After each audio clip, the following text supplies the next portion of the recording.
তথ্য এবং বিশ্বাসের অস্ত্র দিয়ে ভয়ের সঙ্গে সংগ্রাম করো। এটা করতে পারলে তুমি একজন আত্মবিশ্বাসী ও সার্থক মানুষে পরিণত হতে পারবে। নেপোলিয়ন হিল বলেছেন, মূলত 7 ধরনের ভয়ের বশীভূত হয় মানুষ। 1. দারিদ্র্য ভীতি। 2. সমালোচনার ভয়। 3. অস্বাস্থ্যের ভয়। 4. ভালোবাসা হারানোর ভয়। 5. বার্ধক্যের ভয়। 6. পরাধীনতার ভয়। 7. মৃত্যু ভয়। এই সব ভয় থেকে রেহাই পাবার জন্য আত্মবিশ্বাস জাগিয়ে তোলা দরকার। এমারসন বলেছেন, আমাদের তথ্য দিয়ে ভয়ের সঙ্গে লড়াই করা প্রয়োজন। নিজের ওপর পূর্ণ বিশ্বাস রাখা একান্ত জরুরি। বাস্তব সত্যের দিকে তাকাও।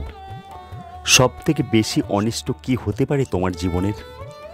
যদি সত্যিই স্বাস্থ্যহানি বা চাকরি চলে যাওয়ার মতো দুর্ঘটনা ঘটার সম্ভাবনা থাকে, তাহলে তার জন্যে অগ্রিম ভয়ে তাড়িত না হয়ে সেই দুর্ঘটনার মোকাবিলা করার জন্য তৈরি হও।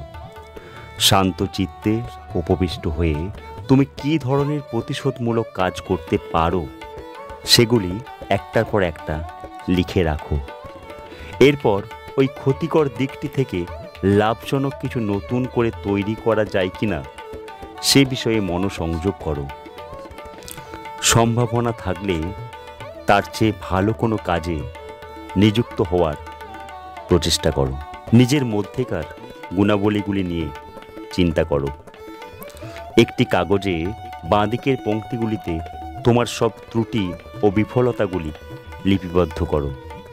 ডান দিকের পংক্তিগুলিতে ইতিবাচক সতর্কতা ও সততার সঙ্গে নিজের গুণাবলী ও সার্থকতার বিবরণ লিখে রাখো।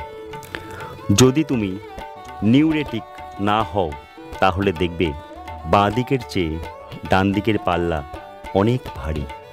ফ্র্যাঙ্ক গিয়ার্স বলেছেন, বাস্তব তথ্যের মুখোমুখি হতে পারলে তুমি তোমার নিয়তিকে অনেকটা নিয়ন্ত্রণে আনতে পারবে। ভয় জিনিসটা আশ্চর্যজনকভাবে সংক্রামক। একজন মানুষের ভয় অন্যজনকে ভীত করে তুলতে পারে। এর ফলে দুজনের মধ্যেকার স্বাভাবিক সম্পর্ক নষ্ট হয়ে যেতে পারে। ভয় আমাদের সুস্থ চিন্তা ও যুক্তির ক্ষমতাকে নষ্ট করে দেয়। আতঙ্কগ্রস্ত হয়ে পড়লে আমাদের কাজ করার ক্ষমতাও পক্ষাঘাতগ্রস্ত হয়ে যায়। এমনকি শরীরে কোনো ব্যথা বেদনা থাকলে ভয়ের প্রকোপে সেটা বৃদ্ধি পায়। ভয়ের হাত থেকে পালাতে চেষ্টা করো না, ইতিবাচক বিশ্বাস নিয়ে তার মুখোমুখি দাঁড়াও। যদি তা করতে সক্ষম না হও, তাহলে অন্তত অন্য কাউকে তোমার এই ভয়ের দ্বারা সংক্রামিত করো না। আজকের এই গল্পটি যদি আপনাদের ভালো লেগে থাকে, তাহলে অবশ্যই আমার চ্যানেলটিকে সাবস্ক্রাইব করে দিয়ে পাশের বেল আইকনটি অল করে দেবেন এবং নিচে ছোট্ট করে একটা লাইক এবং কমেন্ট অবশ্যই করে যাবেন। খুব ভালো থাকবেন, সুস্থ থাকবেন। আপনাদের সুস্থ এবং ভালো থাকার প্রচেষ্টায় আমি প্রতিনিয়ত আমার সাধ্যমতো একটা করে ভিডিও দেওয়ার চেষ্টা করি। অবশ্যই আমার পাশে থাকবেন। আজকের মতো এইটুকু। ধন্যবাদ।